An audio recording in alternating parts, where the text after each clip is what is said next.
So time is on, that's great.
That's better.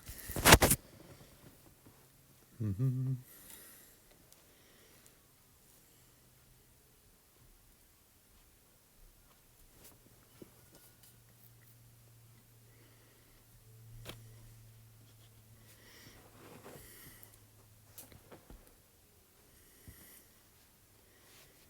Mm-hmm.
Mana man, how you doing, mate? How's things, mate? I haven't seen you for a bit. Any news or anything going on? What am I drinking? This thing, Kronbacher. I think it's German. Is it like? Yeah, it's German stuff. I got it from Morrison's a few days ago, actually. I thought, get back to ball stuff. Not bad, actually. Yeah, it's decent enough beer.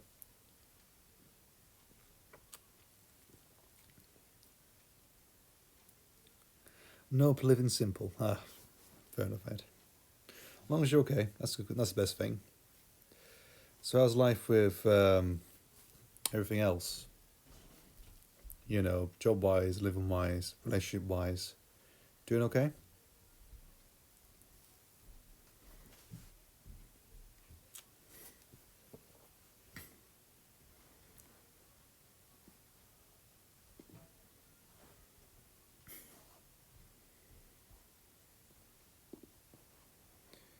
Yes, life is yeah. Well, is she watching as well? Must be a not great viewing experience with her, I think.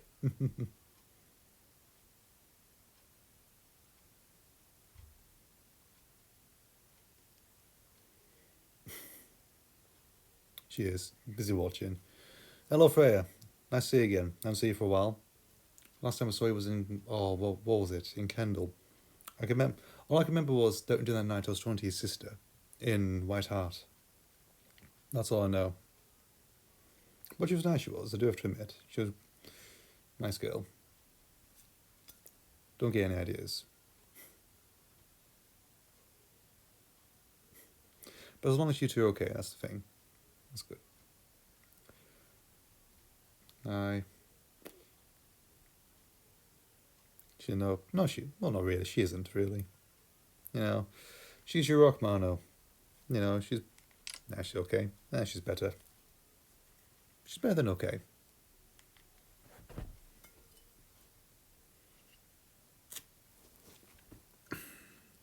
Aye. Now, mate, you just arrived. Aye. You know, I did say about Nanish. How's the fam? Doing okay actually. I mean, Will caught up on Saturday. No, Friday night actually, during the Anglers. Pretty wild actually. Just the two of us. Um, there was a bit of a domestic going on between two people, boyfriend girlfriend, and someone actually near the station house lost their dog actually, and end up in the Anglers. I mean, how's life going? Very well, mate. Doing normal stuff really. Just taking some time off. I'm back on work on Wednesday, then 4 shifts left. I'm off for 2 weeks, so and holiday, I think, definitely. Seen him doing well so far, because it's the first live stream. That's good.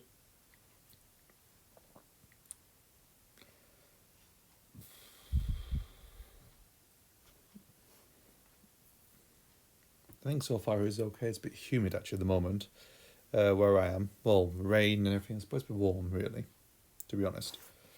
Don't know what else is on. I don't know, really.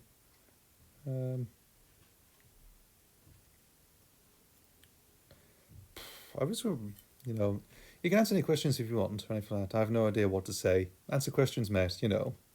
That's fine. No, it's a first try, you know, it's first time ever, you know.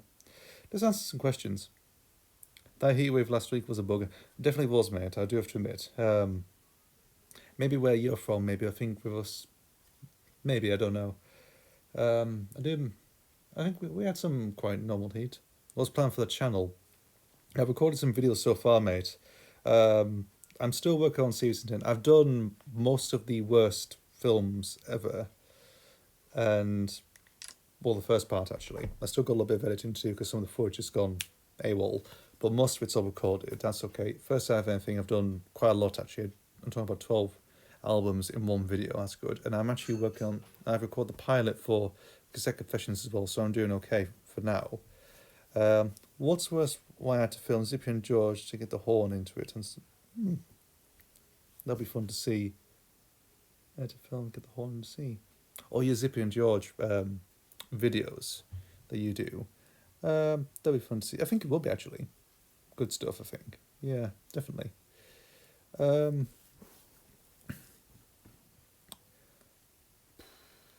Yeah, definitely.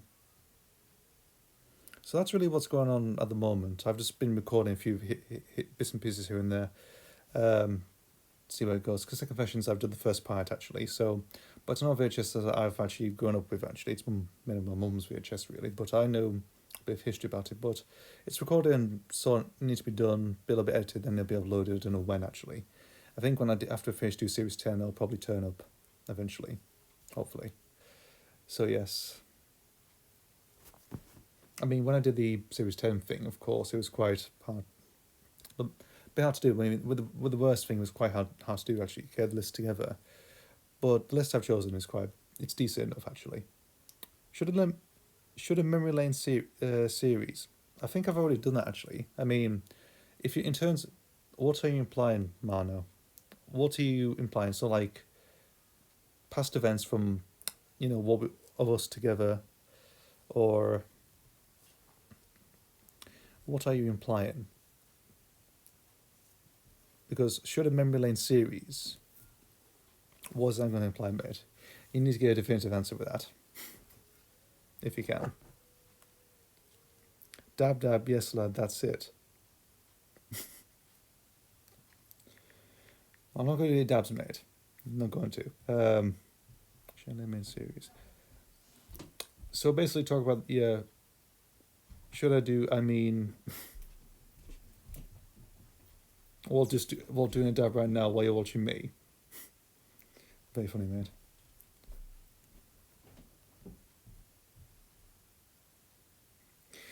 I got a Snapchat from Duggo. Nice. I'll try to reply, trying to watch, but I'm not at mine, so it might be difficult.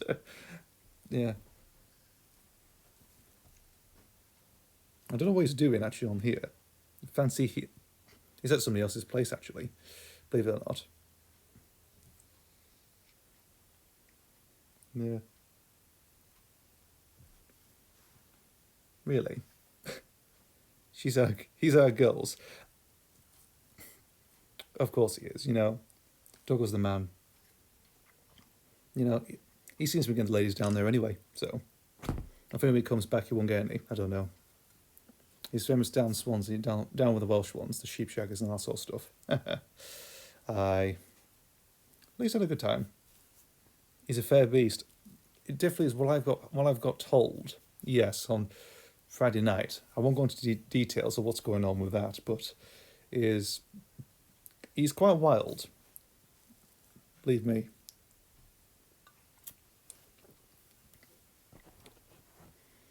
I'm trying to see what else is. I don't think you'll probably watch me doing a date night or anything like that. It'd be a bit weird. Anyway, I'm just wondering if you ever had a sitcom called Chalk. Yes, I've never seen it actually. I've heard about it, but I've never seen Chalk actually. I mean, that's from '97. That is. You a wild one? No, mate. I'm too laid back. I'm too reserved, if you know what I mean. In terms of wild ones, I'm trying to think who. I mean, well, Douglas seems to be the right target at the moment. He is, but well, sometimes he is. I do have to admit, you sort of they're both. I've seen you after a pint. Yeah, I've seen you after a pint. Yes, all episodes on YouTube. Cheers, mate. I might try and give that a watch sometime. Actually, really, I've seen you after a pint. You see me worse, yes.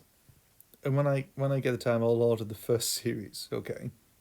Or is like 2 seasons worth of chalk, or is it just 1 season?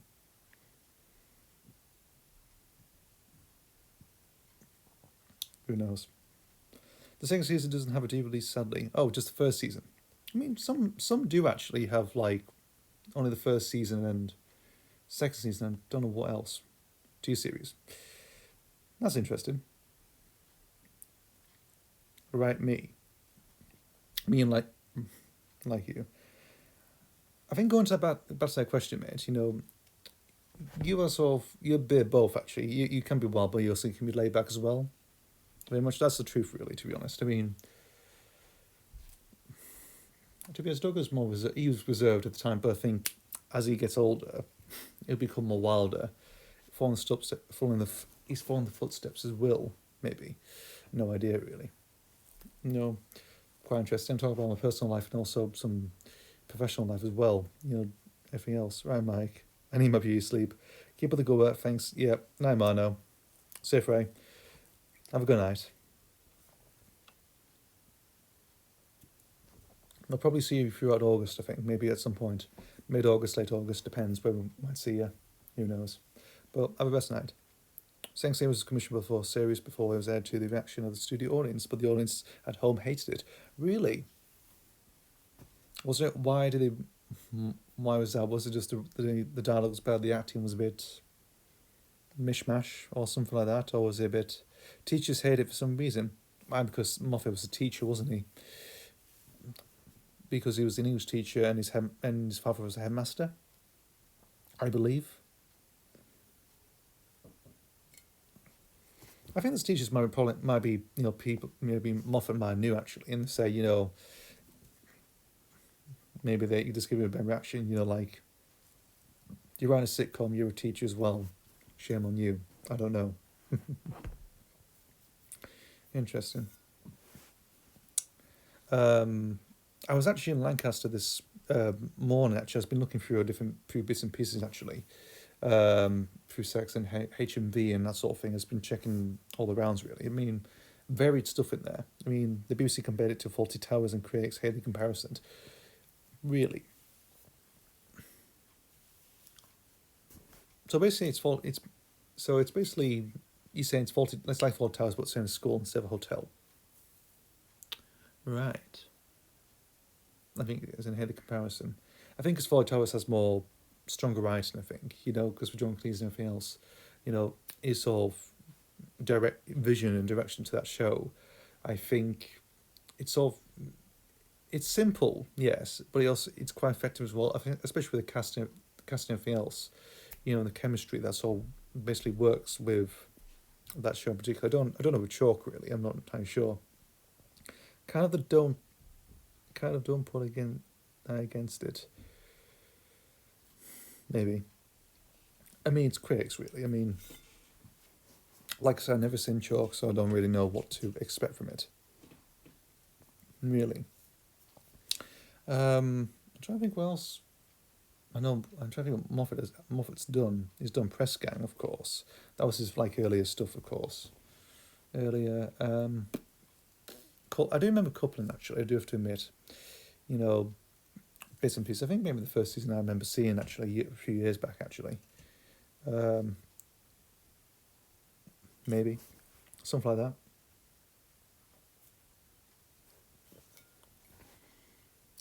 Yeah, maybe. I think David Bamber should have been done more comedy. Maybe because I know he's quite a good actor, David Bamber. Joking Apart was also. Oh yes, Joking Apart. Yes, of course he did. He did that as well. Was it like the same, roughly the same time as Chalk? Was it? Was it? It was a little bit later, like 99, 2000, something like that. Just don't know really. Um, I was actually looking through going back to the stuff with Lancaster today. Actually, I was looking through a lot of the Arrow releases and the BFI releases actually, and I was quite interested what titles it got. Joker Apart was first. Oh, before Chalk. Okay, interesting. In your opinion, mate, do you think Joker Apart is better than Chalk? Or is Chalk better than Joker Apart? Or are they both similar and you just don't mind them? Because I've never seen either of them.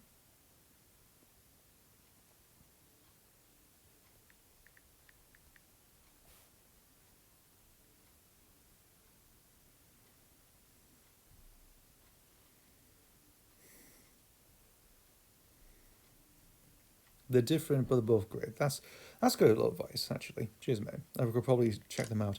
I did read a bit of research about Moffat's writing credits, of course, and everything else what he's done prior, or maybe prior or since, really. I know because he's doing the Dracula thing with Mark Gatiss. That was like a three-part something. Something he prefers Chalk, but they're different in their style.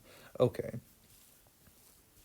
Do you think with Chalk it's a bit more similar? It's confined to one location and sort of a job wise type thing. Do you think that is you prefer that? Do you think that might be the thing really? Um,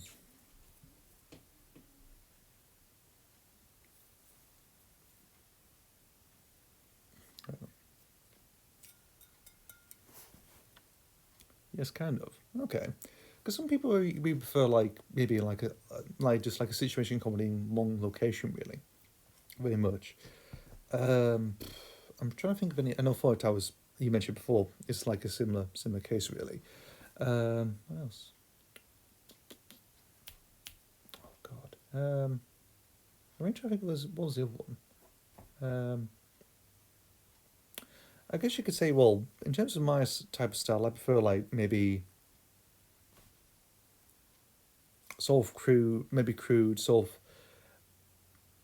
I would say coming of age type stuff, really. I mean, in terms of coming of age. Excuse me. In terms of coming of age, I could probably think like Game On or Member Heaven Belly, that sort of thing. I mean, it's like do with laddism and stuff like that. Like, but there's like a coming of age, growing up type mentality to it as well. I do prefer that. I prefer that sort of stuff, really. I mean, there was some really good stuff as well. I mean, Only Fools and Horses is another example actually. Like moving forward, again, coming of age, and everything else. I prefer some crude and some farce, definitely. I mean, I usually prefer some stuff. I would prefer. I'm more be on the side of Bottom and Red Dwarf. Yeah, definitely. Bottom, I can understand. Like again, he has that sort of toilet humor crudeness, but also the cartoon slapstick stuff that we sort of grown accustomed to with Rick Miller and Ed Emerson. Red Dwarf, it's very far out sometimes, if you know what I mean. Like very experimental in some places. I've still yet to see Only Fools and Horses. Give it a watch, mate. Try and find a DVD cheap or something like that, or try and maybe you can see a clip or two first and see what you think. Very much, but in my opinion, it's brilliant. Writing wise, it's phenomenal. It's quite a lot of seasons, about 7 seasons worth and a lot of specials, but it's great. £2 and Lager Pie Chris was an absolute crap. Yes, I actually do agree. Yes, but I've only seen maybe a couple of episodes when it was broadcast, really, but I've never really been that interested in it at all. Same with Not Going Out. I know some people probably say it's like, I think it was a guy actually mentioned it. Baz Bantanai Free. He came actually commented on the I refused to buy the box sets of Only Fools and Horses since they had been edited to hell and back. That is true, yeah, because I remember there's a special called the Royal Flush that has actually been edited quite heavily, I think. I think with the box I've got as well, that's quite edited as hell, actually. Same as well. Again, the original DVD release of as well, probably the same. I don't know about maybe there might be a VHS version out there somewhere. That might be the uncut version. I'm not entirely sure. Yeah, but they've been altering bits and pieces, of course. I'm not entirely sure why, really. I've only seen the first two series and the first two episodes of series 2. Fair enough, actually. I think from, I think it's from 4, actually, it gets a lot better. People always think, series 1 and 2, there are good stories in there. I don't think, but, Two Bats Like a Pancreas had non-stop sex jokes. Really? Please. I'm trying to think what was. That is some of that film that just reminded me of like a very bad film. Of course, people have mentioned before, 50 Shades of Black. Non-stop sex jokes. Your vagina smells really bad. That's made sex jokes in that film, really. But yeah, I'm referring to only, 2 pints and Only Fools. I know what you mean, mate. Yeah. There's no really there's no like strong sexual comedy in Only Fools. I know, but it is the non-stop sex jokes thing for 2 pints. It quickly diverted me to 50 Shades of Black, that parody movie, of course. Just don't know why really. It just came to me. That's the thing that sort of come to my mind in the minute. And yes, definitely. I mean, it did have Sheridan Smith in it, didn't it? 2 pints and packet of crisps. Probably not the best sort of role for her, I think. Maybe, I don't know.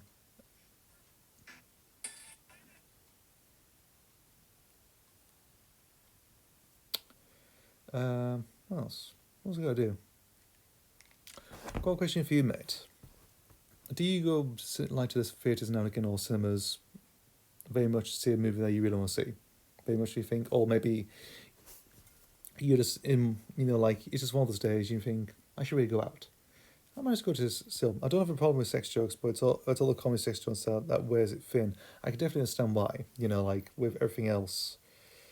And, if it's heavy around jokes, it doesn't really go so well. You need strong writing. In some cases, I've seen stuff like Bread and, I'm trying to think what else. It's been. I can see Last Has Summer Wine is another thing as well, really. That doesn't rely on that sort of thing. I think if you add too many jokes in, especially with sex jokes, of course, it really, again, I know what you mean, where's it thin, drowns it out, it does, but it doesn't really. Sorry, what was your question again? What I meant was, do you go to cinema now and again and see a film, really? Because the last time I've actually been was 2 years ago. That was T2 Train Spotting. And I'm actually going again, I think next week or something, to see Once Upon a Time in Hollywood. And that just cropped up that day. Just wondering, do you go now and again, see a film that you really want to see? If that makes sense. Sometimes I do, but it's rare. Same, yeah. Because I think some of the films these days don't really catch my attention very much at all. But I think this film in particular, Quentin Tarantino's ninth movie, really actually caught my attention really good. And actually, funny enough, It's made. Yeah, I'm going to see Once Upon in Hollywood. Good for you, mate. I'm going to say as well. Maybe the day probably it's released August 14th. Actually, just go down to your local cinema and actually probably watch it. I'm looking forward to it, actually, because it's interesting. I think because it borrows heavily on the Manson murders and stuff like the last films I think I saw probably was Ready Player One, really. Well, the last film I saw in the cinema was T2 Trainspotting, so yeah, then I think, oh, what was it? There's a brief period between in December and January. I actually went to cinema twice, really, see two films. One was Rogue One. That was New Year's Eve, 2016. I'm not I'm not going to watch Star Wars Episode 9, Rise of Skywalker. I've only seen, I never watched the sequel trilogy, so I don't know. I've only seen Rogue One, the sci film, and that's really about it, really, in terms of what has come out from. Since Episode 8 was a mess, probably, well, I've never seen Episode 8, so I've never seen the sequel trilogy, Force Awakens, Last Jedi, and the upcoming Rise of Skywalker. I've never seen that, or Solo. I've only seen the original trilogy and the prequels, and Rogue One, that's about it. And the Clone Wars film, that 3D film that came out in 2009. But to be honest, I'm not really. I skipped Rogue One at the cinemas, but I got it on Blu-ray and it was crap. Really, I saw it in cinemas and I thought it was actually pretty good. Really, I mean, I think the only one I liked was Force Awakens. Really, I never really bothered with that, because because I've heard the criticism say everyone says it's a retread of A New Hope,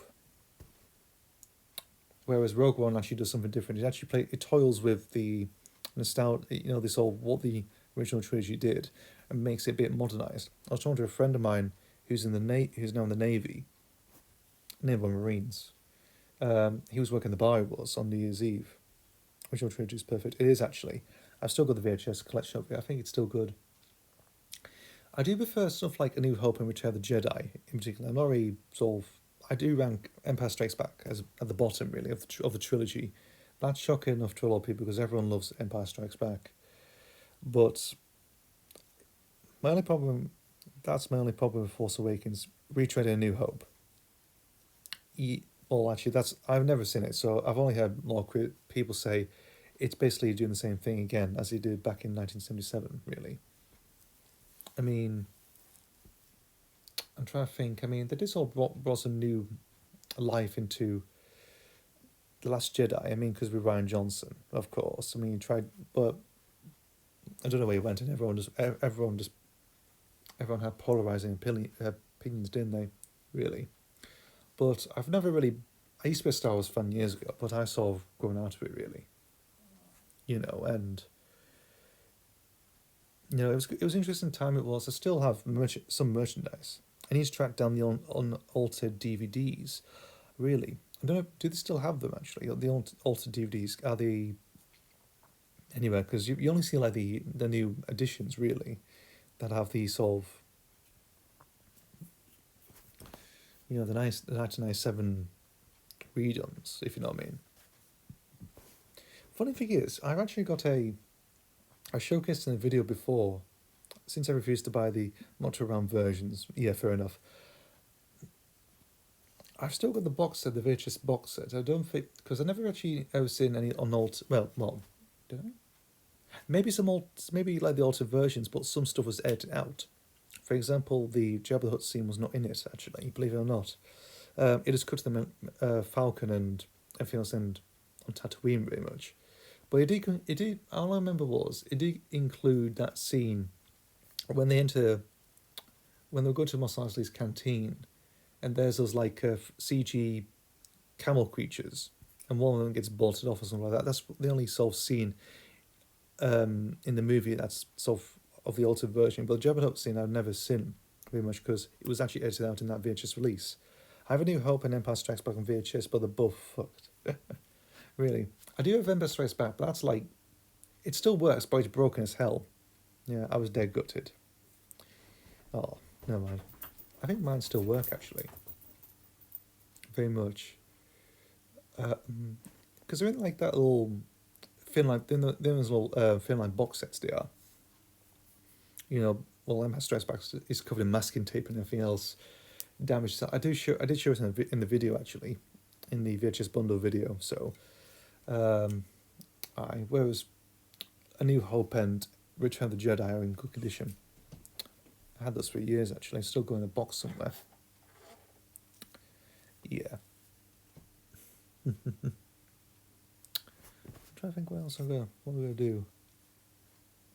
Drink beer, that's what we're gonna do. Don't know.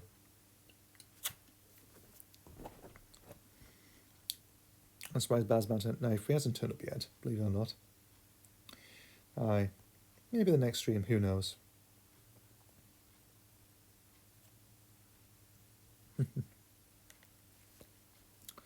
Aye. I was meant to do an update video just about what was going on at the moment, because I haven't really been updating myself on the channel recently. I've only got on my channel before since I got the person selling them and the cupboard sale. A lot of design items as well, really. The box I've got, I go from this goes back to Lancaster, this does, from Cash in the Dash. And I think that was the sort of second Star Wars release I've got, actually. First thing was the VHS of The Phantom Menace. That was the first Star Wars film I've seen, really. And then the original trilogy and Slimline box sets, and then Revenge of the Sith, then Attack of the Clones. That's how my ordering of the films work, very much.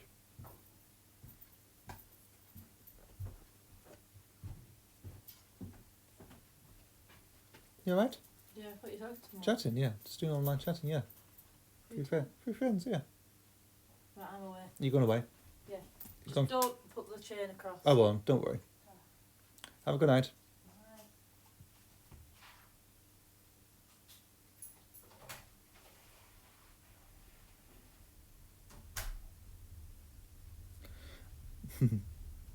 That's my sister, she's just gone off for the night. The outside of the boxes are okay, but the tape is fucked. Yeah, I can understand why. Yeah, like, you have like, well, it's like with DVDs as well. You have a perfect case, of course. Like everything else, you think, I'll buy that. And then you look at the disc, it's completely stretched, and everything else. Yeah, like scratched to hell and everything else. I've had a few of them as well. What was it, the film? I remember getting Deep Rising once, and that was a tattered copy, that was. I still keep all of them, even though they don't work. That's true, I do keep some as well. Deep Rising is one of them. I do remember getting it, it was all mucked up in everything else, and it stunk of tobacco. It did. Really. I still kept it somewhere. Yeah, I never played it or anything at all. It's harder to tell with tape than discs. Maybe, yeah. I think because of how much tape is worn out and everything else like that. I think that's how it's true, or how damaged it is. Do you mean if the reels are damaged or anything like that? Maybe. I just don't know. No idea. Oh.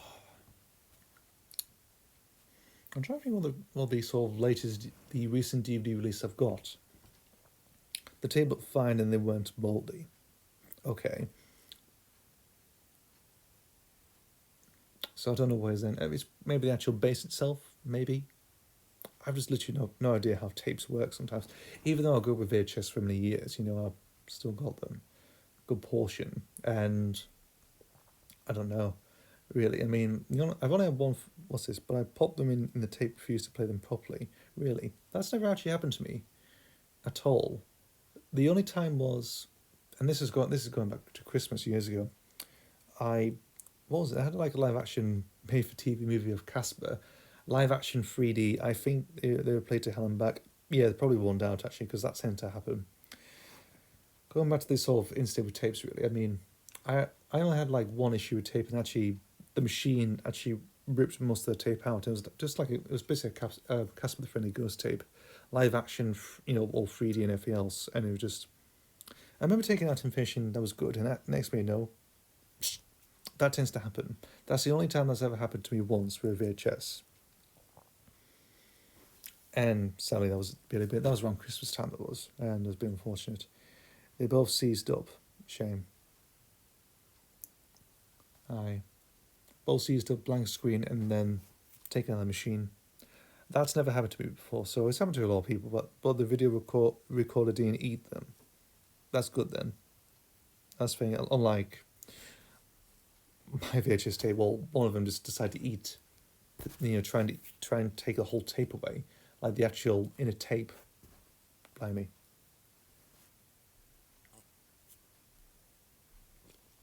Yeah. The video recorder worked fine. That's good. I've still got mine actually. It's an old Panasonic thing that I've still kept for years. It's just there underneath the dust. It's underneath the DVD player in a freeset box. Really, just staying there, not even plugged in. It's just there. I think that's only. No, I can tell. Like, I still have a small compact TV with a VHS player in it. That's still somewhere. And actually, that worked perfectly. That did. No problem at all with that. So I still have VHS stuff lurking around somewhere. Recorders and everything else. I think that actually played very nicely. That did. I think I know two tapes were eaten. Thomas Tantion 1 and Monsters Inc. Really. Ooh. Interesting.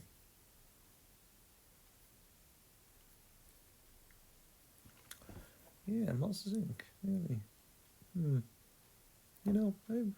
my old children's stuff, that never got damaged at all. Actually, really, they've never been eaten up, broken, or anything else. Mine was a Samsung DVD VCR combo, and the DVD part didn't work. Wow, that's interesting. Really. Aye. Mad. I've just got a dog here at the moment. Wants attention. That's good. Mine's just a single VHS player, really. That's all. Very much no DVD stuff. Like no add-on DVD player or anything like that at all. Combined together, it's just there, really. Indeed. Oof. I was so well. Going back to Lancaster, actually, I do have to admit from today, I was meaning to get around to it eventually again. I was looking around at I was looking at these the dual packs of the Blu-ray and DVD collection editions of like the BFI and Arrow videos. I was quite interested to see what titles they got actually. I was quite surprised there was quite a good few, like was the La Valley was the Valley Obscured by Clouds, that was one. The Hunger, Racing Bob 2 actually was amongst them as well. I was trying to find a film. It was called, was it 37 Degrees or Betty Blue? Because I remember watching that recently, maybe a week or two ago. Just like a French film from 86. 3 hours long. Blimey, but it was actually pretty interesting. You know.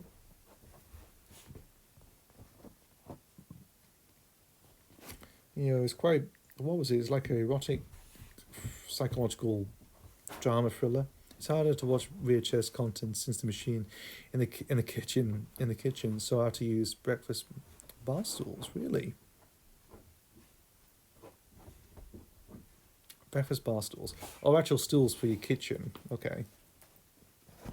Ooh, stop it.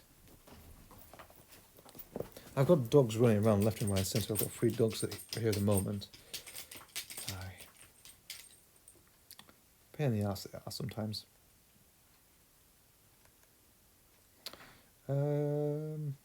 Just trying to think what else.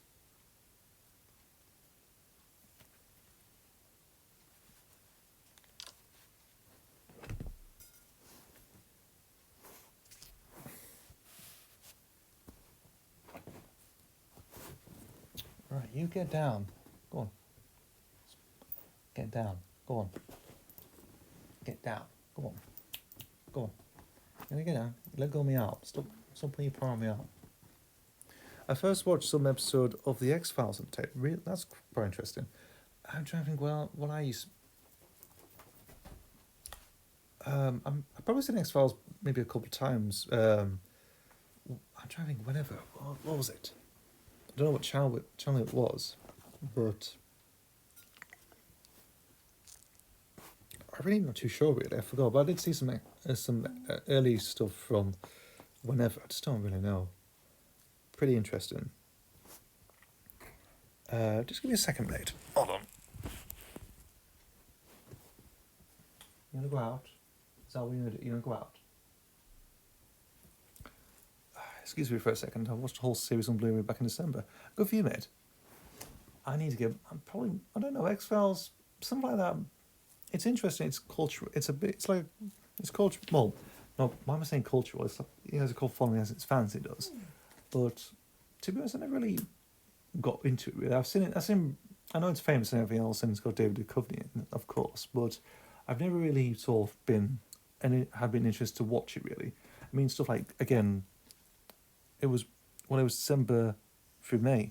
Oh, you watched it for about through 6 months. That's interesting. So you marathon the whole thing through 6 months. Good for you, mate. That's pretty interesting. I'm trying to think because I did marathon a few things, of course. I still need to get back to doing that actually. Shame, even though I need to sort my TV out as well because the whole thing's coming dust and a bit broken, so I need to fix it. Of course. I mean, there's a lot of stuff I need to catch up on as well. I mean, I watched a few bits and pieces. I'll try and get back to you about that in a minute, so I need to sort these three little bastards out.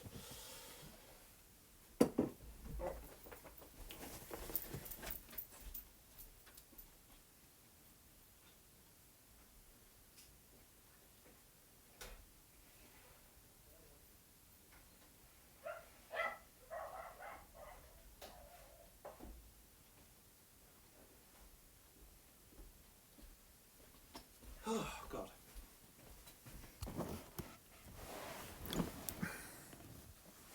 Alright, we're back again. Oh, yeah, I've got my bloody beer. Give me a second. Alright. You decided to come back. That's it. So you did a 6-month marathon. I mean, I did try to marathon a few things, of course. A few TV shows, new TV shows beforehand. What was it? I forgot. I did watch a show called Friend in Me. That was on CBS. That was a Brandon McAhall in what's his name? He played Miles Dyson in Terminator 2. He's in it as well. And Violet Bean, she was in The Flash as well. She's in that as well. I enjoyed it. I remember watching the first 9 episodes, but afterwards, this was last year, and this maybe before it wasn't a year. And I basically maybe give it a little break, actually, after 9 episodes, and maybe try and watch from episode 10 onwards, because they did so after Christmas, they started broadcasting new episodes they did, and I couldn't get them unavailable. Actually, I said like, well, this is when I was doing I was, watching them on streams and stuff like that, and I couldn't get the streams. So sadly, I've only seen like the actual 9 episodes. Now the first season has ended. Now they're actually working on the second season, so I don't know if I can watch it again. I still need to watch more, the rest of Sex Education. I've seen the first episode and I really enjoyed it, but I need to see the other 7 episodes. I mean, when time comes, I don't have the Fire Stick anymore. That's the problem. I mean, some of the films I did actually review, I watched on the Fire Stick, and actually I need to do more of that eventually. So, yeah, very much.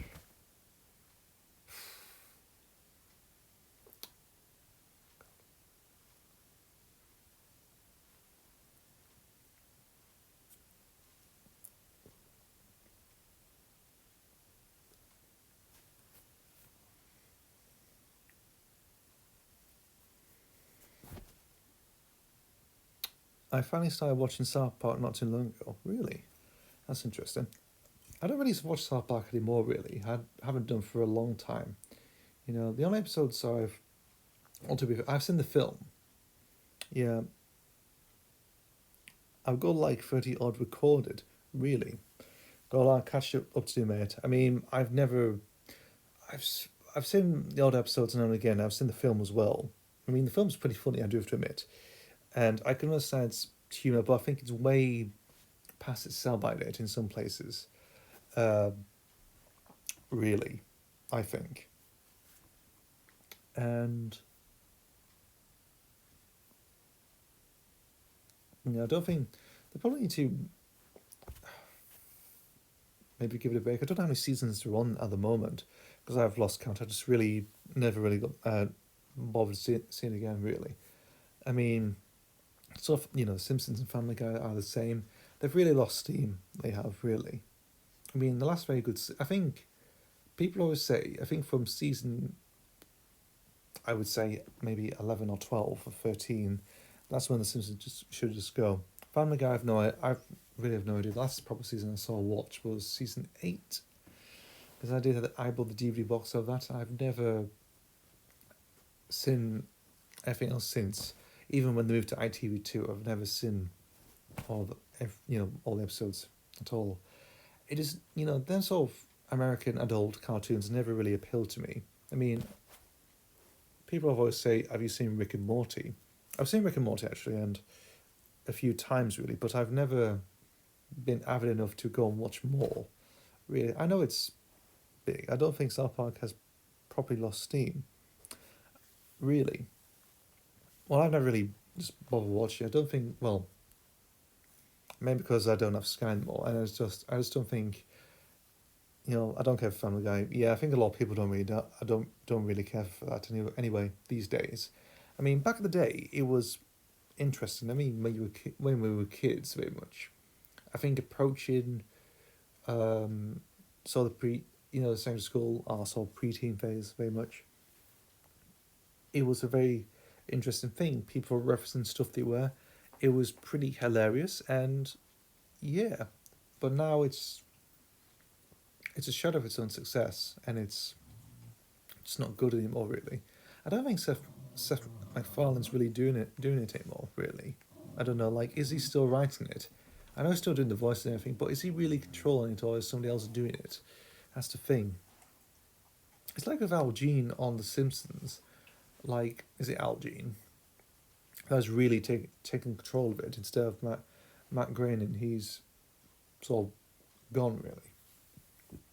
Just no idea, really. I believe Seth has given up on it. I think so too. I mean, I think he sort of given up on the Cleveland show as well, didn't he? Like Matt Groening on The Simpsons, yeah. Because I know Matt sort of left, didn't he? At some point, and Al Jean just stepped up his game, didn't he? And carried on. But, yeah, very much. I mean, it's like with everything else, like main producers, very much like, you think they've sort of given up or run out of steam, very much. Like, you hear this most of the time. I mean, in every shows, really, very much. I think the obvious one that's always been, sort of been cemented on the internet is Doctor Who, of course. And, all this stuff with Chris Chibnall, like, running out of ideas and everything else.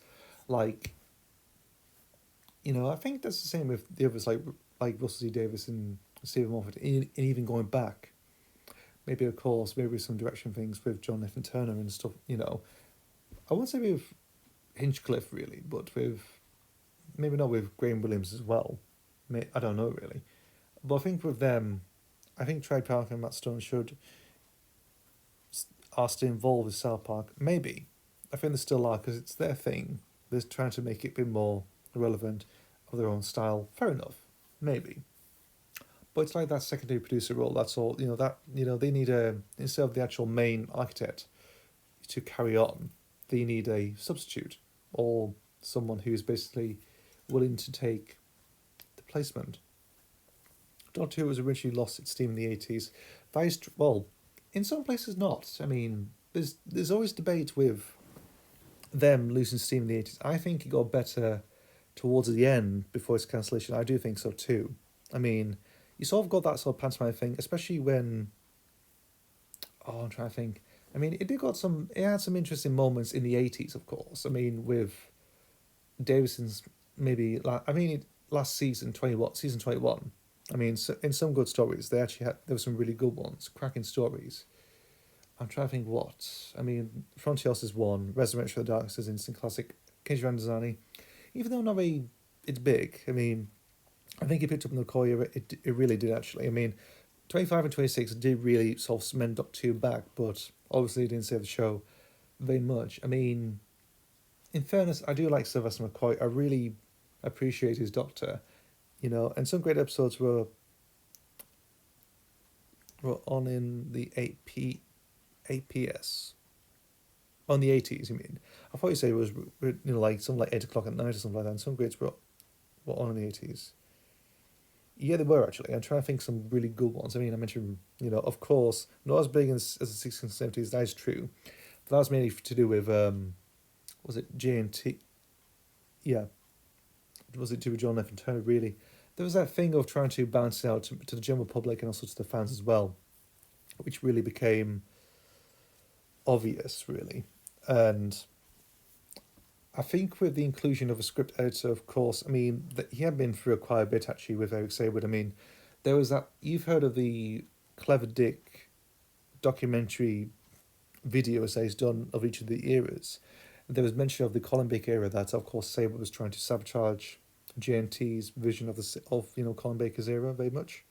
Well, maybe like the first season, stuff like that. You know, like actually silent the Doctor and everything else, and if that makes sense, very much. And the channel controllers, yes, of course, I know Lord Grade. He's known as now. Yeah, he disliked science fiction. Even though he's in big budget movies, he didn't really care about television, science fiction television. I mean, he did cancel a show called Tripods, which my cousin's partner sort of mentioned to me actually, maybe a year ago. And he thought, I've seen that for years ago and I think it's, you know, pretty good. And Michael Grade actually cancelled it. A bit like War of the Worlds, but on a budget. Very much. Even began the 60s, like at the with the end of yeah, that was true actually. You know, like they feared, you know, Doctor might be cancelled after Patrick Troughton left. You know, and they did a big gamble, of course, with John Pertwee, it being cut in and into colour and everything like that. It's still, you know, there is still that feeling, of course, today. Of course, you know, season 12 will be the last one, then they'll be cancelled. They'll be on hiatus and stuff like that. You know, I don't really know actually. I mean, that's just the internet, really. I mean, you know, just trolls, fans that are trying to get the eye in the spotlight. Sometimes, you know, like maybe say, I've done this. I believe Tripod's based on a series of 3 books, but the first 2 books were adapted. That's true, really. That's what I got told actually. There's a trilogy of books, but only the first 2 were made, and afterwards, no, was it? They were, because they're all adapted. The first 2 books were adapted, but they part of the of one season, the first 2 books, and what a second season would be made with the third book sort of adapted. Just not entirely sure. I can't remember the actual conversation I had, you know, with my cousin's partner. I don't really know. Indeed. Right. So going back to the 80s, I think I actually think Sylvester McCoy is my favourite Doctor. Not because of the television series in particular, but it's actually through the Virgin New Ventures, really. I mean, I believe each season was based on each book, really. So they only did 2 seasons worth of Tripods, and they were planning to do the 3rd season based on the 3rd book, but it never happened because Lord Grade just cancelled it. He did, because I knew a fact he did. He was responsible for that. I wouldn't say Michael Grade was responsible. I mean, he's not responsible for the actual hiatus, of course, for Doctor Who in 89. That was mainly to do with Jonathan Powell, really, of course. Because Michael Grade left at that point. He left in 86 to do Channel 4, really. Yeah. I don't know if he's actually on ITV now, isn't he, Lord Grade? And yeah, I mean, he was responsible for EastEnders. Yeah, absolutely, yeah.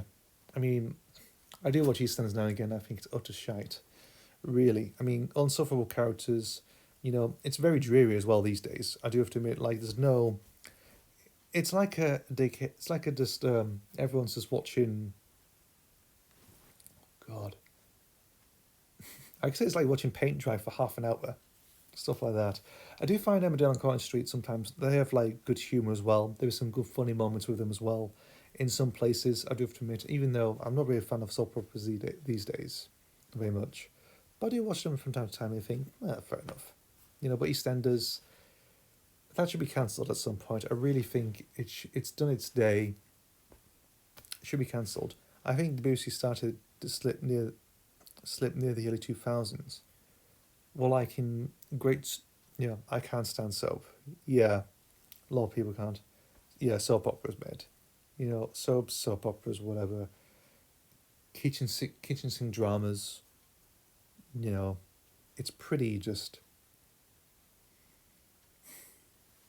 It's a strange world we live in. It's sort of. I mean, it was big back in the day because you had like Crossroads as well back in the 60s, 70s, and 80s. It will only end when people stop watching them, yes, but people are still watching them anyway, and still talking about them. It's a watercooling moment still. Very much, I've listened to people's opinions on Monday night's episode. It's like, really, is that worth talking about? Yeah. And everyone actually shouted at the TV next minute. I always feared that actually. Like, when people actually react to the TV, of course, and say, "You kill him," and stuff like, "You go and kiss that man," and stuff like that. I think they might turn into like psychopaths really in the end if that carries on too long. Very much, I always thought about that. I never really intention it at all, but it's just a thought that's been going back and forth sometimes. Very much. But I'm just not thinking of soap operas very much. I mean, I don't really watch TV that much anyway, to be honest. I mean, there might be some good stuff that might be interesting that really keeps my eye. Same with going to the cinema as well. I mean, there's not enough good movies that really keeps me interested, especially for me, really.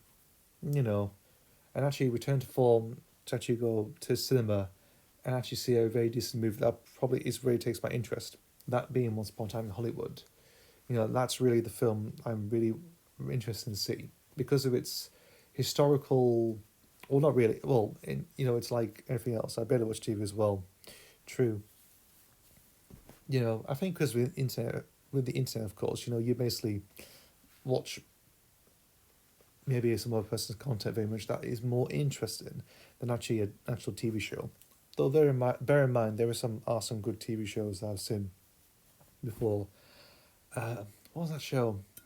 I remember seeing Wild Bill, that ITV show with Rob Lowe, who's in Lincolnshire. That's actually not bad, actually. Yeah, I'd say media started to slip in the 2000s. I think so, yeah. I mean, it wasn't, there was always defining moments. I mean, there's always a definitive TV moment in each decade. I think in the 2000s there probably was at some point. I mean, I think Royal Weddings is one, even though I don't really care for them at all. Really, I mean, I'm not a fan of the Royal Family at all, really.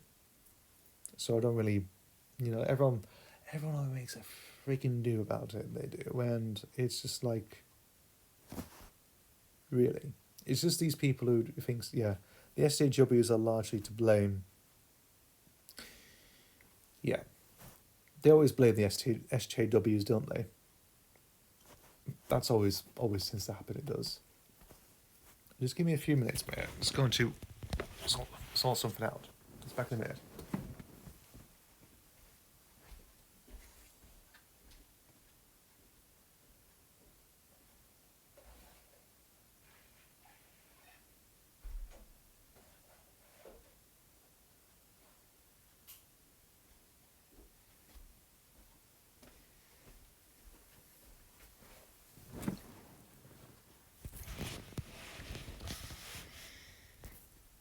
And I think we're back, are we? Yeah. Still working, still recording, everything else. Everything's going all right. That's perfect. Bloody hell, the battery thing's a bit low. Sorry to keep you waiting, mate. Just some more things to do as well.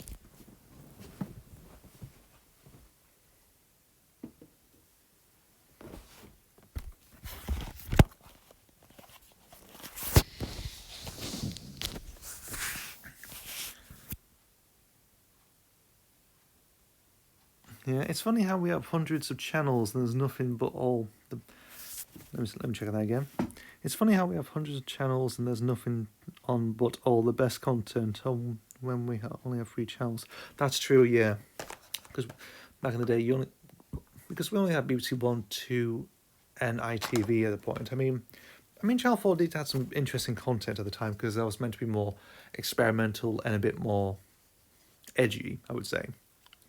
But I think with Channel 5 as well, that's not well, apart from maybe a few repeats on its first year or two, or first few years, everything else has been not the best. More documentary related, I think. Mind you, there was a good show I did watch recently called, was it Five Go Barging or something like that? Like celebrities going barging. One of the celebrities was John Prescott, and they were basically going on like canal boats and stuff like that. It was like, it was actually pretty funny, actually. I do have to admit, like there was some interesting little tiny little gems with Channel 5 sometimes. I do think with Channel 4, it's sort of gone a little bit, actually. I mean, the best stuff that really came out of that sort of Channel 4, all the channels belonged to Channel 4. Of course, for like the in-betweeners. I mean, that was freaking huge, that was. Skins, I really enjoyed Skins, actually. I thought that was pretty great stuff, actually. What else? Oh, God. I have literally no idea, mate. I forgot what the other things were in, but those are sort of the recent things that I think were great, actually. Very much.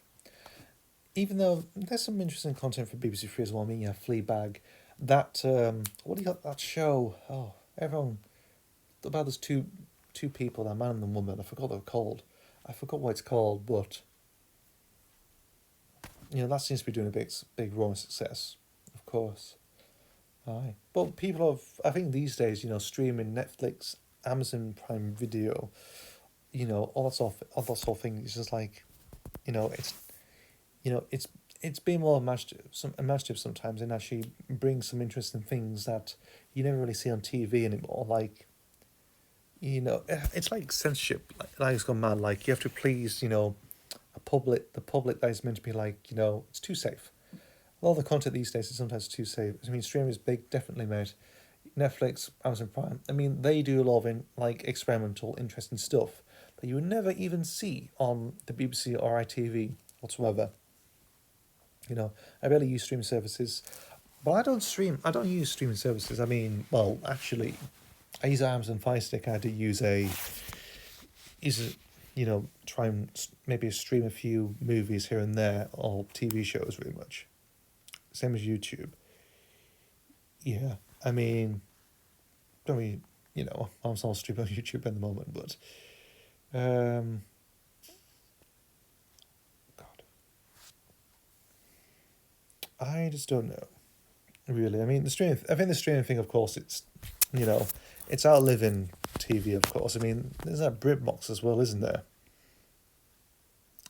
And other things. That Disney Plus as well. All these new content, sideshows belong to the MCU. And in fairness, I don't really watch the MCU movies at all, really. I mean, of course I do. They make millions and millions of money, like lots of money, of course, but they never really appeal to me whatsoever. I mean, the only films I've actually ever seen from that sort of universe is The Incredible Hulk, Iron Man, maybe Iron Man 2, and Guardians of the Galaxy. The first one, that's really about it. Yeah, that's really, you know, that's the only films I've ever seen, really. I've never seen all the other ones. I know there's been, I don't care about Marvel. Yeah, I mean, same with DC as well. I mean, the whole DC universe thing is just like, it's going pants sometimes. I mean, they have some big, like, reasonable hits. I mean, Wonder Woman was one.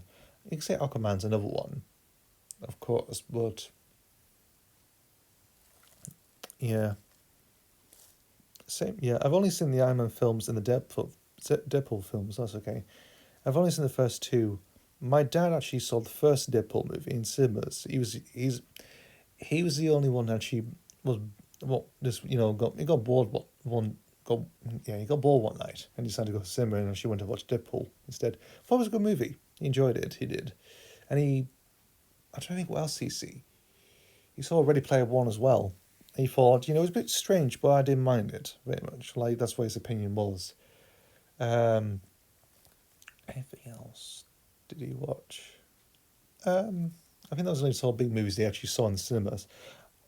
Just Deadpool and Ready Player One.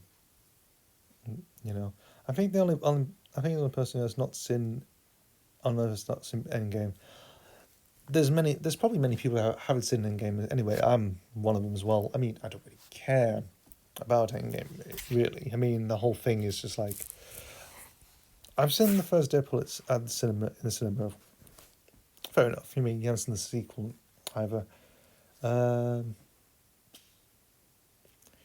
it's interesting because I never saw a film for a good few years. I mean, I used to go maybe quite a bit now and again. You know, I don't plan. I don't plan to.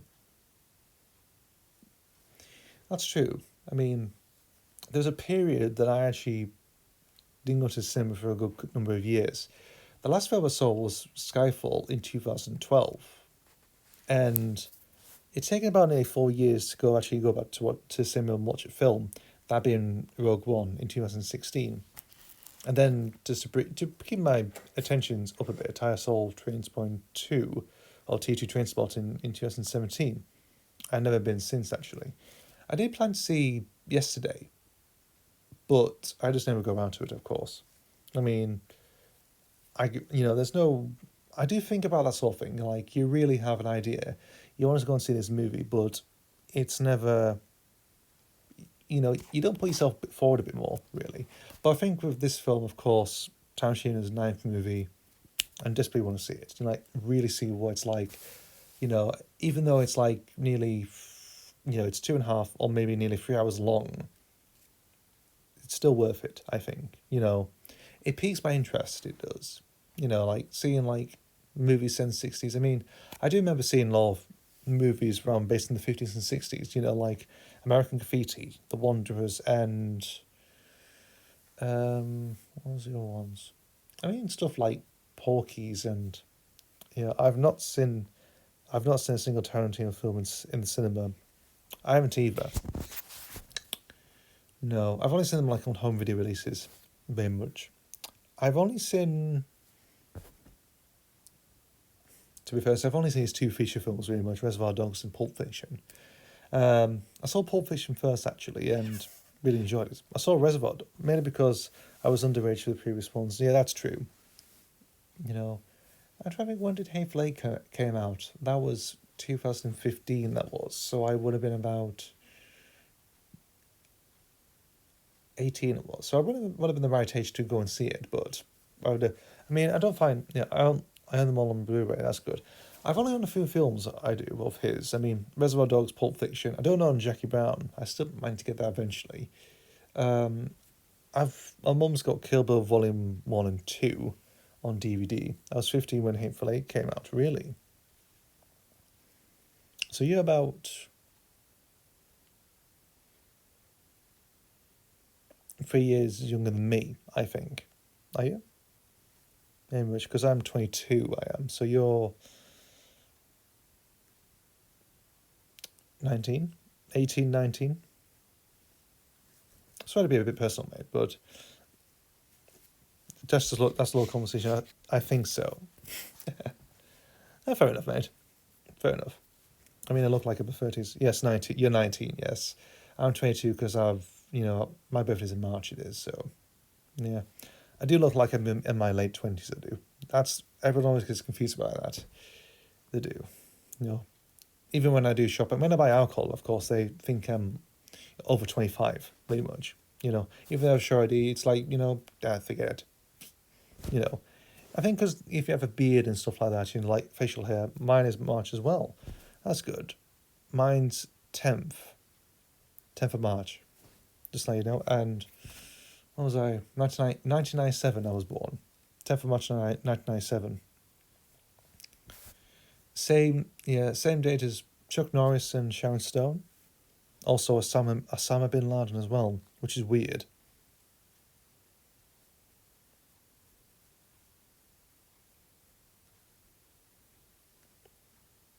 23rd of March 2000. Interesting. Pretty good.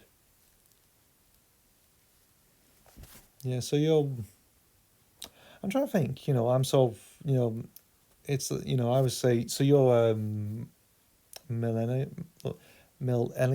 I can't pronounce the thing, so I can't think of anything that happened on that day.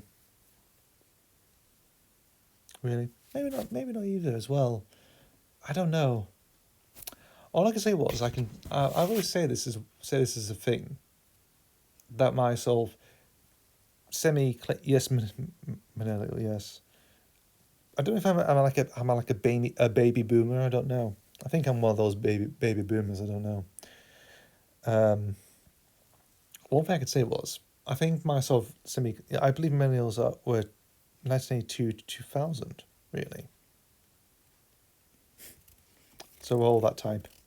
I always assume that like baby boomers were sort of like a 20th century thing, very much like up until the end of the 90s, and I thought millennials are sort of like from 2000 onwards, very much like that sort of sort of this sort of modern age, you know, types very much, and we were sort of like the last gasp of an old generation. We were.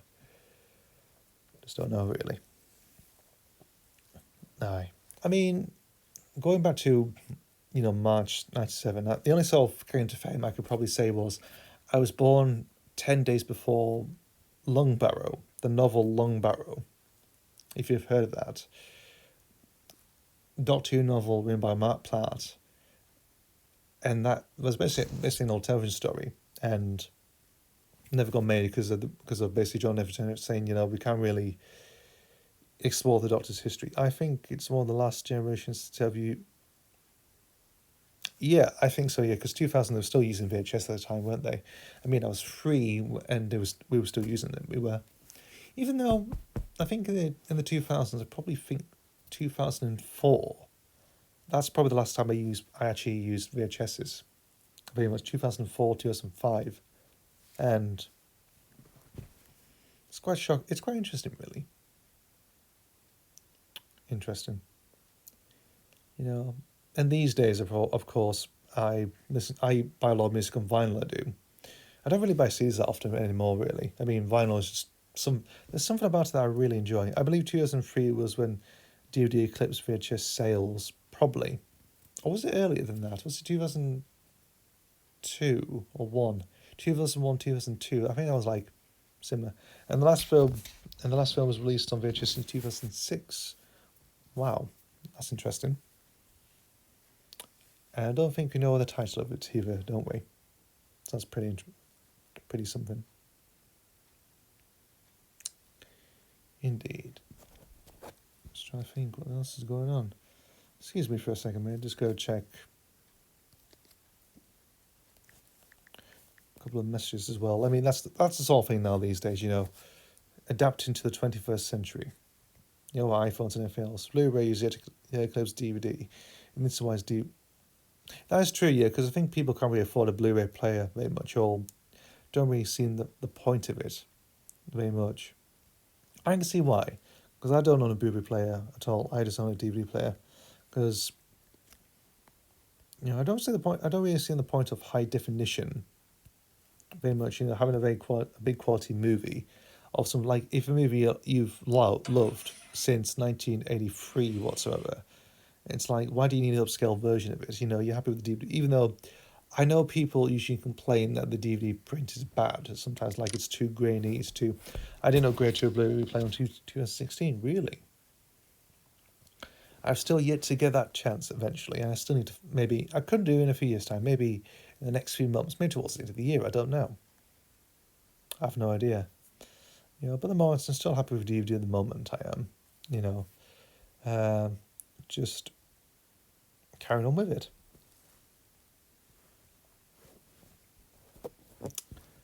Indeed. I just don't know what else to do now. That's the thing. Mostly because certain films are cut on DVD and uncut on Blu-ray. But it's true. With all these special releases, like Shout Factory, Arrow Video, they always seem to release them all in uncut versions, like the originally,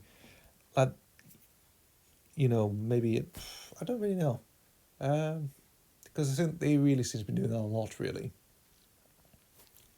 Because a film that I can really think of is Clive Barker's Hellraiser from 1987, because I remember I own a VHS of it from 1981, the Cinema Club release. I don't own the first edition New World release. I own like the second.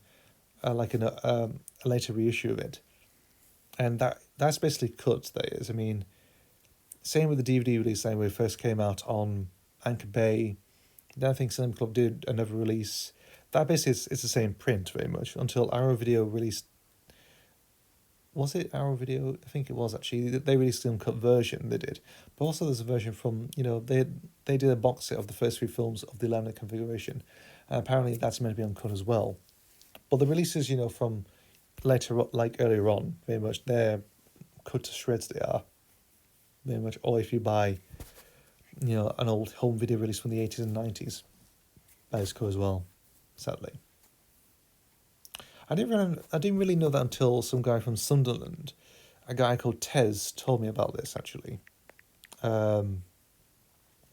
So that was pretty interesting. He and his mate Chris actually pointed it out actually, and other versions to really look for, and mentioned that the box set was, the one to really go for. Something like that. I don't know if the Arrow videos are fully uncut. I know they got a lot of special features and everything else, but who knows? Just realised we've got a second person watching. I still need to buy Die Hard 3 on Blu-ray since the DVD's cut most of the swearing. Yeah, was it the first release by Touchstone DVD? That is cut. That is. Yeah, I don't know if the VHS version was cut. I have no idea. Was that? Is that? I think that's true. True, I think. Maybe. Like because I remember seeing Die Hard 3 or Die Hard Vengeance on VHS. That was actually the first film in the franchise I saw. Believe it or not, both the DVDs are cut. Okay, including that slimline box set you can. Those DVD boxes you get in Morrison sometimes. I think that's cut as well actually. Yeah. Probably.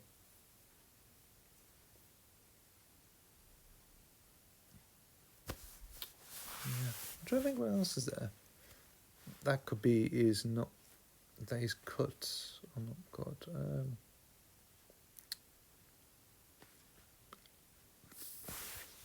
No idea really. I just don't know really. Quite strange, really.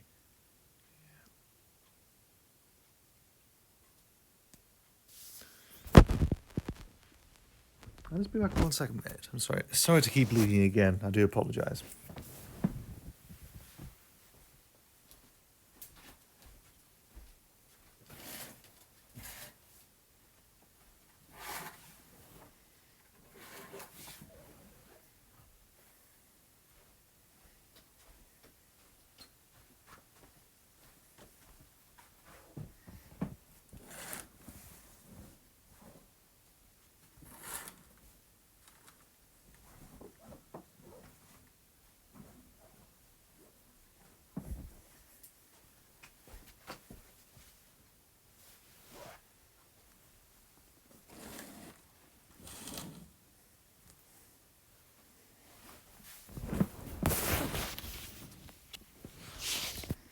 I'm back now, so yes.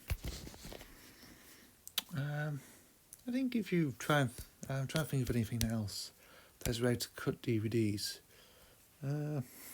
it's hard to describe sometimes. It's just bloody hell.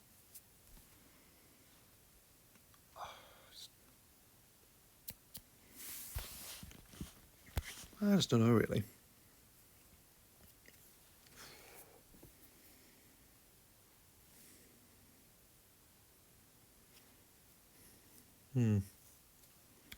But I'll tell you what, I think the last, and speaking of DVDs, I mean the last DVD I actually bought was a film called Valley of the Dolls, but it's a steelbook version from like a 40th anniversary.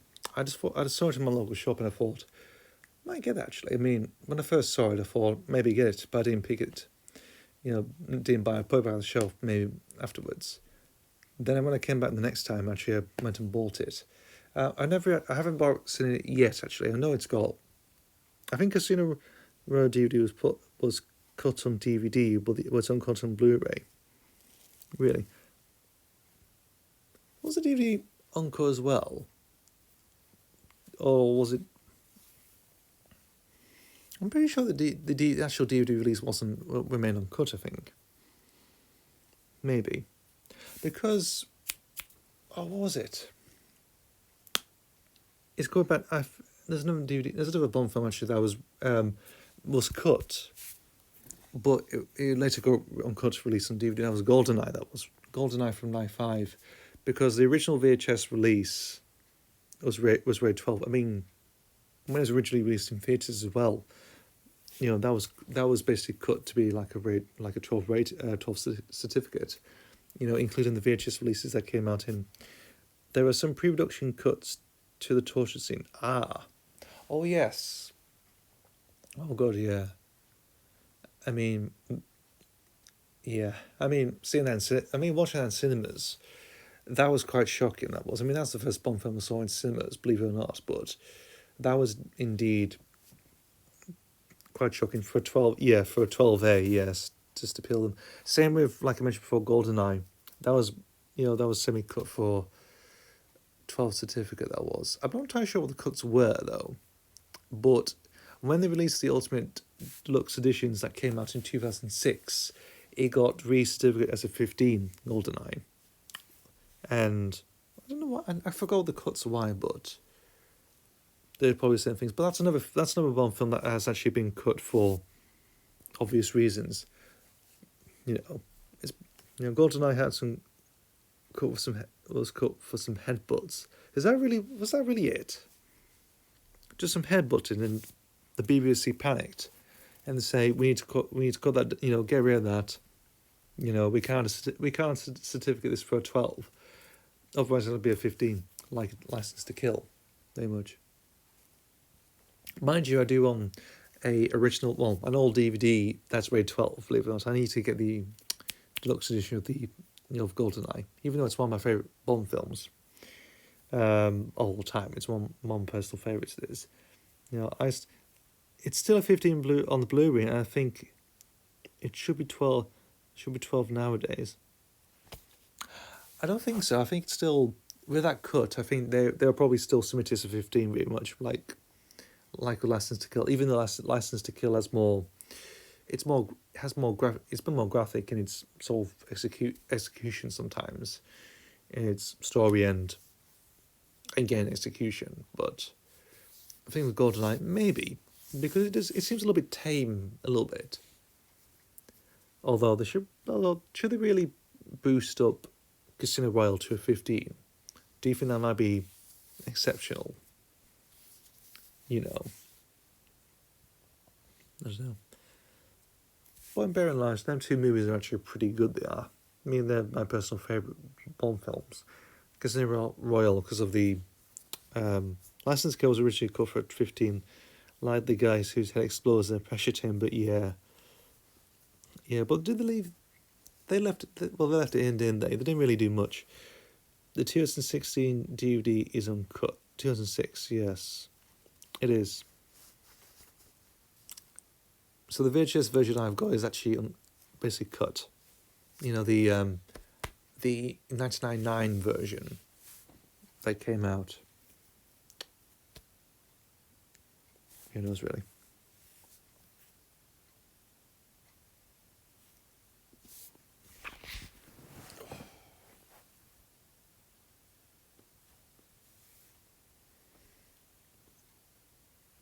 Yeah.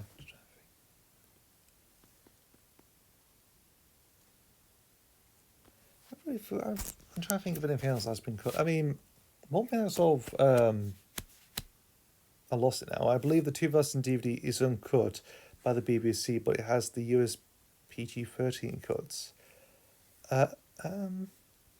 Really, the 2016 is fully uncut. Okay. I think because, all the other versions that come before it was uncut, I think it's sort of, like you said, US PG-13 cut. Yeah. Like the one I've got as well. Yeah.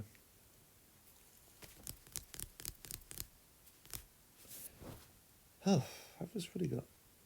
I'm trying to think of something else, actually. Like, it was also cut by the MPA back in back in the day. Really interesting. Hmm.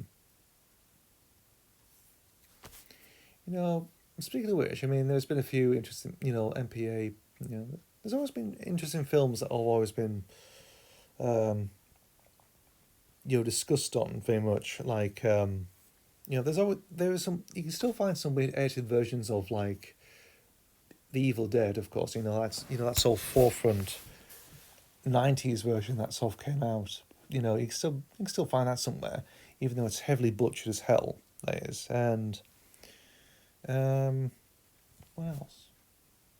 I'm trying to think what else was released as well. Okay, but I do remember like Evil Dead was heavily, that sort of there was a heavily, there's a heavily budget cut, that was released at the time.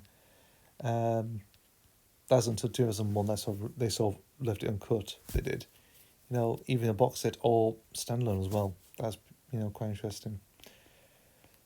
Um, it's taken too long for some films to get uncut. Reach its uncut status sometimes. And yes.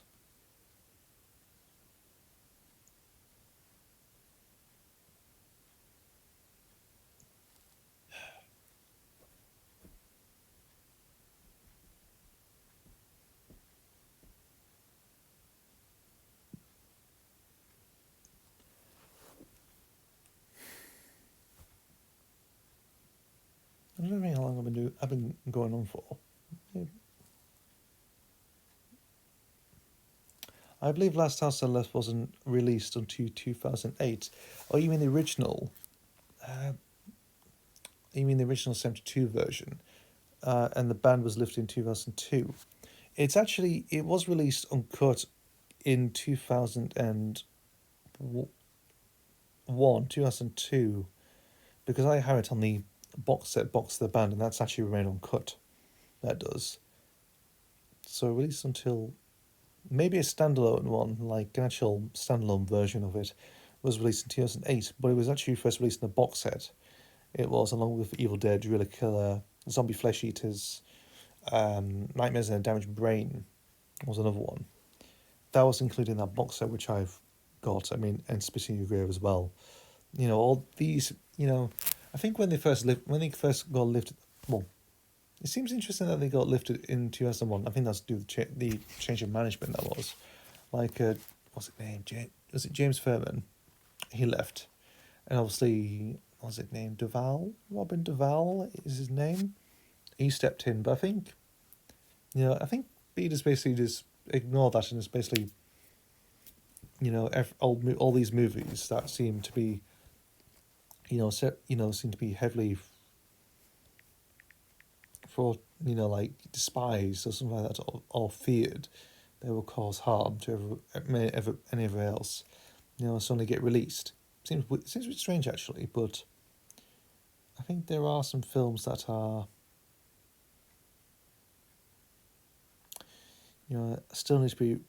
may need to be released. I have no idea. Just no idea really, mate. With that sort of thing, but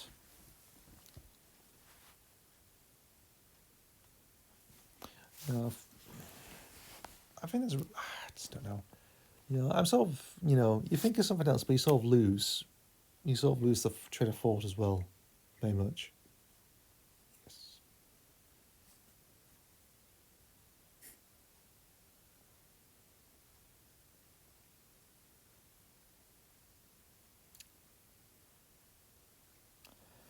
I think I should really end this stream here, actually, to be honest. I mean, what time is it now? I think I've got some other things to do as well, actually. So I should probably end the stream here. Was it 5 to 11? Yeah, I probably should, actually. You know, but it's been a great time, actually. Okay. Are you back now, mate? Yeah. I'm just going to maybe semi-finish off the stream, actually. Basically end up, give about maybe until 11 and I'll stop, actually, with the stream. Because I was mentioning, actually, with the last house on the left, it was first, yep. Okay, yeah. so I'll finish about 11 actually, so I'm basically in 5 minutes, but we'll still carry on a bit more. Because you mentioned, of course, Last House Left wasn't released on until 2008, but it was first released a box set that I mentioned before in Box Set Band. It was so that basically was first released on cut back in 2001 or 2002, along with Evil Dead, Driller Killer, all them sort of type of films. Very much I Spit in a Grave, especially. You know, it's like a weird treasure trove, that is. I mean, seems weird, it does, but you know, and maybe for the like I've mentioned before, that it wasn't, it wasn't released until actually a single release wasn't released until 2008. I think around roughly the same time when maybe the remake was in production or something like that, or around that time, and they thought, let's re-release the original classic for a change, because did they actually do that with the Hitcher? Like when they when they remade the Hitcher, did they actually release the Hitcher as a stand-up release, like the original A6 one with the late Ruka Hauer? In no idea. Maybe.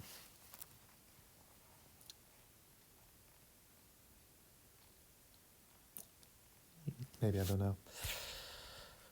Yeah, because that seems to happen sometimes, actually. You know, when you seem to remake a film, you always get the original, you bust the original out and maybe put them in a little double pack together, and you think, you do some nice comparisons. How do you relate to this one? Is the original better or is the remake better? Who knows? Indeed. No idea.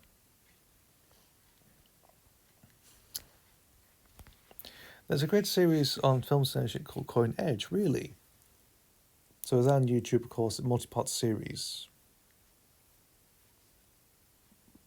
Because I remember seeing a few documentaries, of course, with a few, maybe tiny mini documentaries to do with Mark Kermode as well. I mean, he used to present what we called Extreme Cinema on Film 4 back in the day, early 2000s. That was when the ban was lifted. They did an episode on Last House Left, really. That's interesting. Speaking of which, of course, going back to that, I know because I explained it in the Series 9 review, for movie reviews, that it seems a bit strange, actually, that, someone like Mark Kermode would actually want the ban lifted of this movie. Like, he was really desperate to get this film, into the public, of course, but you actually watch it and it's quite ridiculous. I mean, some parts it's interesting. Half of it seems a bit weird. I mean, this for the original, like it's it's basically like two different movies in one sometimes, especially with the sort of like with the police very much doing the investigation and stuff like that. It just really, I don't know. It sort of dwarfs the movie slightly in some places. I mean, that makes me feel it makes me feel cold about the movie sometimes with that. But other than that, like two women being taken to a woods and actually being killed and so forth and so forth, and the parents taking revenge, that I can that sort of deals enough really. Yes. How long have we got left now?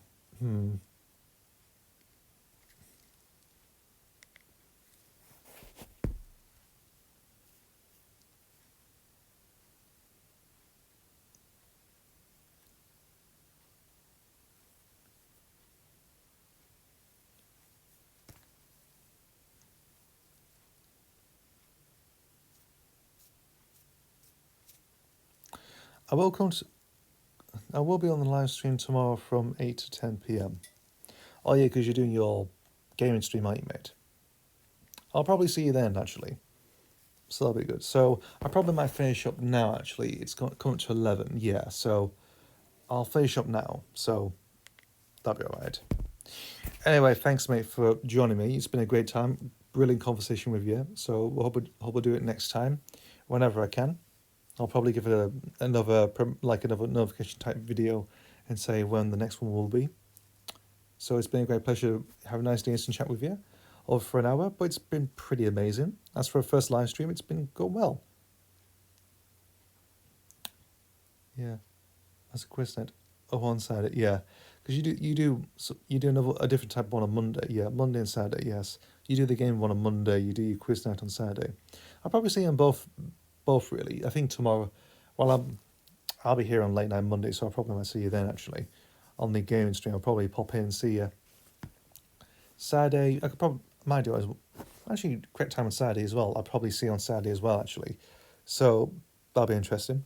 That'll be a good time. Bit of a quiz night. That'll be, quiz nights. Yes, definitely. I'll be up for that. And yeah, I think it's time we finish the stream. And thank you for joining me. It's been great. Well, I tend to do a stream usually every month. That's okay, actually. I think my sort of idea of doing streams is basically sporadic, really. Very much, I can do, every couple of months. That's not bad. As long as, this depends how you feel like, how you tend to do a stream, really. Very much. So, without further ado, I think we should really patch up, really, and finish up here. Anyway, thanks for watching. Well, if anyone has actually, just the one person. So good night. Good night to you, mate. All the best. I'll see you next time. And it's been great. For a first live stream, it's been great. It's been a great success actually so far. Well, tiny success. So I'm quite pleased with that. So I wish you a good night. It's been fun. Been great. Definitely. But looking forward to another one eventually. If it's just been the two of us, that's been, I'll be pleased, it'll be great. If we had a few more people join in, it'll be a bit more insane, a bit more fun as well. Who knows? But I wish you a good night, and I'll see you whenever, mate. Either you comment on my videos or comment on yours, who knows? But have a good night, mate. All the best.